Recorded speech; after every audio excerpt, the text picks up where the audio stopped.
সামাজিক যোগাযোগ মাধ্যমকে যারা কিছু পোস্ট করেন না তাদের বৈশিষ্ট্য। এখন আমরা নিজেদের জীবনের রঙিন অংশগুলো সামাজিক যোগাযোগ মাধ্যমে দেখাতে ব্যস্ত।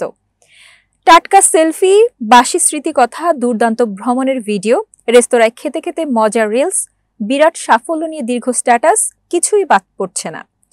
এমনকি একান্ত পারিবারিক বিষয় উঠে আসছে অবলীলায়। তবে একটা ছোট গোষ্ঠী এসব থেকে পুরোপুরি দূরে। কারো কোনো স্ট্যাটাস আপডেট নেই, সেলফি পোস্ট নেই, রহস্যময় কোনো স্টোরিও নেই, কেবলই নীরবতা। সম্পর্ক বিষয়ক গবেষকদের মতে সবকিছু জানাতেও না চাওয়াতেও থাকে এক ধরনের নীরব আত্মবিশ্বাস। আর যারা সামাজিক যোগাযোগ মাধ্যম থেকে দূরে থাকেন তারা অসামাজিক নন, তারা কেবল অন্যরকম মূল্যবোধে জীবনকে দেখেন। গবেষকদের ধারণা এই ধরনের মানুষের কিছু কমন বৈশিষ্ট্য খুঁজে পেয়েছেন, যেসব বৈশিষ্ট্য তাদেরকে আলাদা করে তুলেছে।